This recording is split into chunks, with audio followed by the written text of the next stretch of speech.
샬롬 할렐루야. 이사야서 53장 5절 6절여. 그가 찔림은 우리의 허물 때문이요 그가 상함은 우리의 죄악 때문이라. 그가 징계를 받음으로 우리는 평화를 누리고 그가 채찍에 맞음으로 우리는 나음을 받았도다.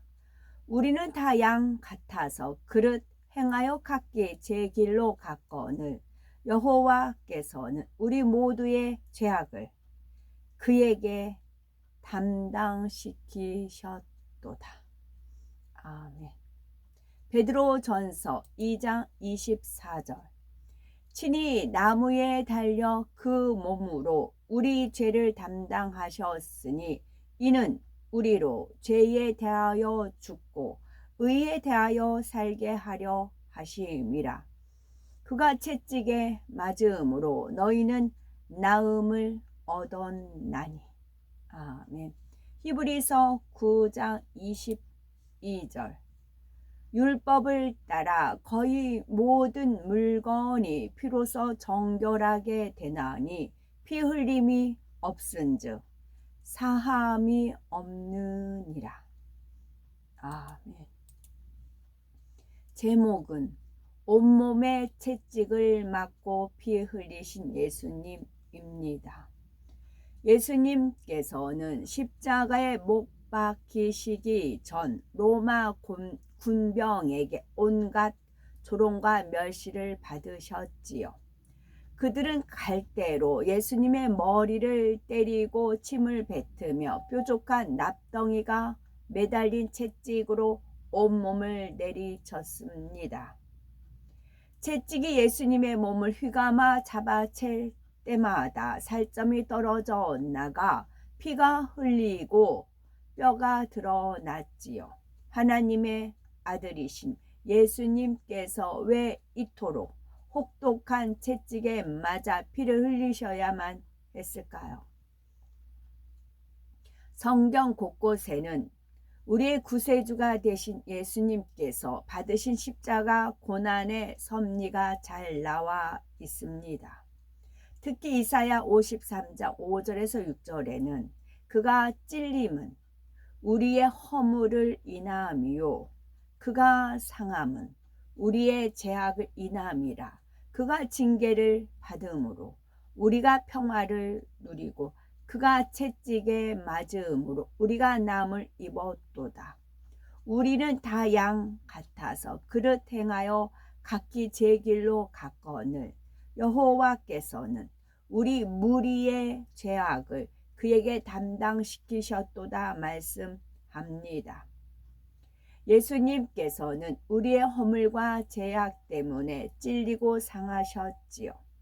우리에게 평화를 누리게 하고 모든 질병에서 해방시키려고 징계를 받으며 채찍에 맞아 피 흘리신 것입니다.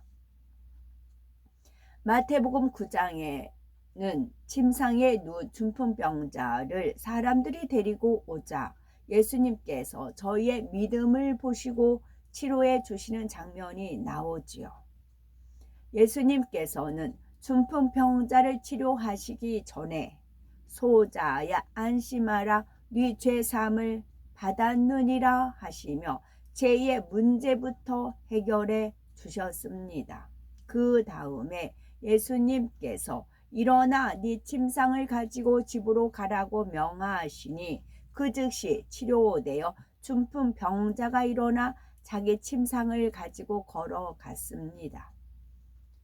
요한복음 9장에서는 예수님께서 38년 동안 치료받지 못한 병자를 치료하신 후에 보라 네가 나았으니 더 심한 것이 생기지 않게 다시는 죄를 범치 말라고 당부하셨지요. 이는 질병으로부터 해방되려면 먼저 하나님 앞에서 죄의 문제가 해결되어야 하기 때문입니다. 또한 죄를 대속하기 위해서는 반드시 피를 흘려야 하는 것이 영계의 법칙이기 때문에 예수님이 우리를 대신해 채찍에 맞아 피 흘려 주셨지요. 마태복음 8장 17절을 보면 이는 선지자 이사야로 하신 말씀에 우리 연약한 것을 친히 담당하시고 병을 짊어지셨도다 함을 이루려 하심이더라 말씀합니다. 따라서 예수님이 채찍에 맞아 피를 흘리신 의미를 알고 그 사실을 믿는 사람들은 연약함이나 질병으로 고통받을 이유가 전혀 없습니다. 베드로전서 2장 24절에는 저가 채찍에 맞음으로 우리가 나음을 얻었나니 말씀했는데, 이는 이미 예수님이 모든 죄의 문제를 해결하셨기 때문입니다. 예수님이 채찍에 맞아 피 흘리심으로 우리의 연약함과 병을 짊어지셨으니 우리가 하나님 보시기에 의를 행하면 어떤 질병이나 연약함도 틈타지 않는 거지요. 출애굽기 15장 26절에 너희가 너희 하나님 나 여호와의 말을 정종하고 나의 보기에 의를 행하며 내 계명에 귀를 기울이며 내 모든 규례를 지키면 내가 애굽 사람에게 내린 모든 질병의 하나도 너희에게 내리지 아니하리니 나는 너희를 치료하는 여호와임이니라 말씀한 대로입니다. 여기서 하나님 보시기에 의라는 것은 사람이 보는 의와는 다르죠. 예를 들어 사랑하는 자녀가 사랑하는 자녀가 밖에서 맞고 왔습니다. 이때 화를 내며 왜 너는 맨날 맞고만 다니니? 한 대 맞으면 너는 2대, 3대를 때려줘야 해 라고 하며 때린 아이의 부모에게 찾아가 따집니다. 꼭 그렇게까지는 하지 않더라도 몹시 속상해하지요. 자신이 받은 만큼 갚아줘야 정당하다고 여기기 때문입니다. 그러나 하나님께서는 네 오른편 뺨을 치거든 왼편도 돌려대라 하시며 선으로 악을 이기고 원수까지도 사랑하며 화평하라고 하십니다.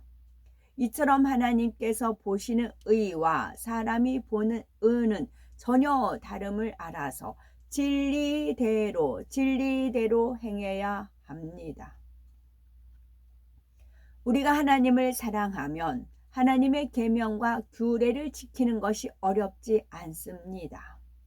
기도하면서 스스로 노력하면 하나님께서 은혜와 능력을 주시고 성령이 도우심으로 쉽게 행할 수가 있는 거지요. 하나님 말씀을 정종하고 하나님의 계명과 규례를 지키면 어떠한 질병도 틈타지 않습니다. 설령 질병에 걸렸다 해도 치료하는 분은 하나님이시니 두려울 것이 전혀 없습니다.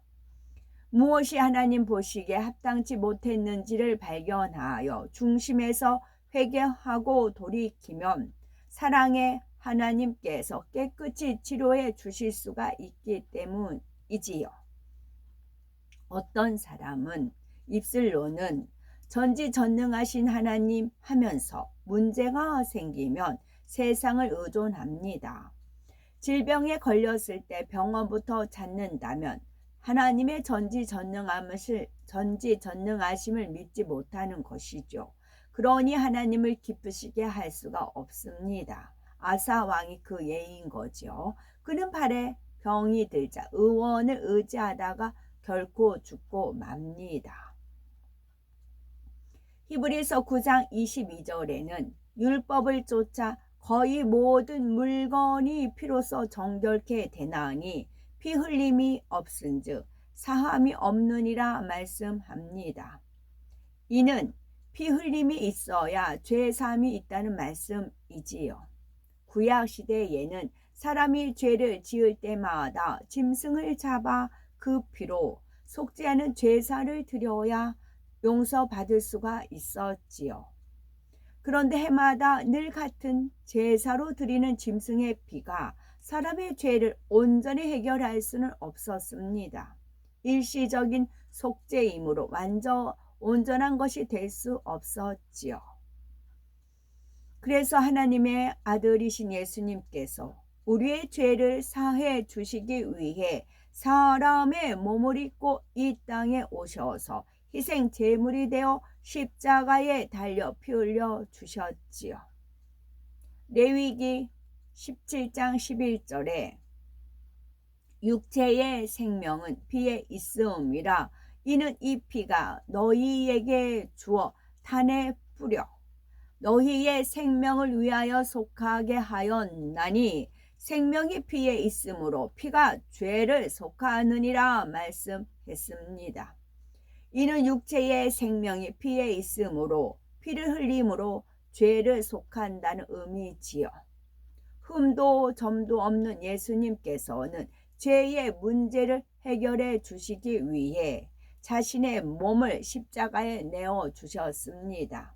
그 흘리신 보혈로 단번에 우리의 모든 죄를 대속해 주신 것이지요.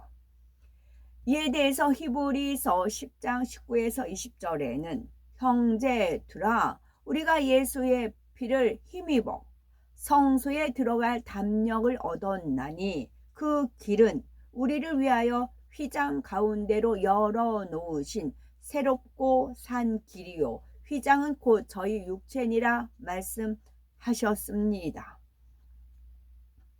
원래 첫사람 아담은 생명으로서 하나님과 밝히 교통하는 존재였는데 불순종의 죄를 범한 후 하나님과 교통할 수 없게 되었지요. 이런 아담과 그의 후손들을 위해서 하나님께서는 죄사함과 구원의 길을 예비하시고 하나님과 교통할 수 있는 통로를 열어놓으셨습니다. 그 통로가 구약시대의 제사로서 백성을 대신하여 제사장이 성소에 들어가 하나님과 교통할 수가 있었죠. 신약 시대에는 하나님의 아들 예수님이 육신을 입고 이 땅에 오셔서 십자가에 못 박혀 보혈을 흘려 주심으로써 죄의 문제를 해결해 주셨습니다. 이로 인해 우리는 제사장만이 들어가는 성소에 들어갈 수가 있는 자격을 얻고 성령 안에서 하나님과 직접 교통할 수 있게 된 것이지요. 구약시대는 죄를 지으면 그때마다 짐승의 피로 제사를 드려 정결케 했지만 신약시대에는 예수님이 보혈을 흘려 주심으로 더 이상 그럴 필요가 없게 되었지요. 예수님이 우리의 과거, 현재, 미래의 죄까지 모두 대속해 주셨기 때문입니다. 예수 그리스도를 믿는 하나님의 자녀들은 더 이상 질병이나 연약함으로 고통당할 이유가 없습니다.